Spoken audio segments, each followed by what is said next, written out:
தூத்துக்குடி அருகே மாப்பிள்ளையூரணி பகுதியில் வீட்டில் விளையாடிக் கொண்டிருந்த குழந்தை மர்மமான முறையில் உயிரிழந்ததால் பெற்றோர் கதறி அழுதனர். அந்த காட்சிகளை பார்க்கலாம்.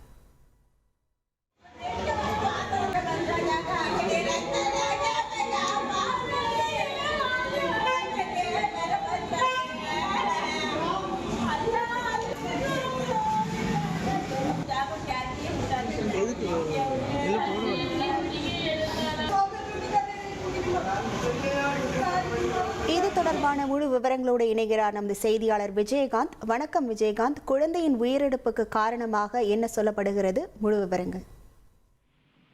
வணக்கம் மேடம். அதாவது தூத்துக்குடி அருகே உள்ள மாப்பிள்ளையூரணி பஞ்சாயத்து பகுதியான காமராஜர் பகுதியை சேர்ந்தவர் அருண்குமார். இவருக்கு திருமணமாகி 2.5 வயதில் ஒரு பெண் குழந்தை ஒன்று உள்ளது. தற்போது அருண்குமார் இன்று வேலைக்கு செல்லும் போது அவரது மனைவியார் வீட்டில் வேலை பார்த்துக் கொண்டிருந்துள்ளார். அப்போது அவர் சொந்தமான 2.5 வயது குழந்தை பக்கத்து அறையில் விளையாடி கொண்டிருந்ததாக கூறப்படுகிறது.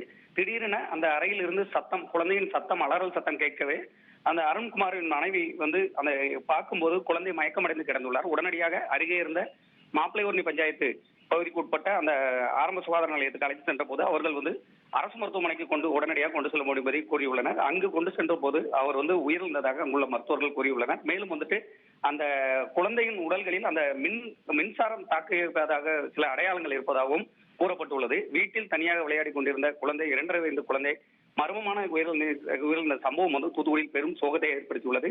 மேலும் அந்த பெற்றோர்கள் மத்தியில் பெரும் ஒரு அதிர்ச்சியையும் அது ஏற்படுத்தியுள்ளது. உங்கள் விவரங்களுக்கு நன்றி விஜயகாந்த்.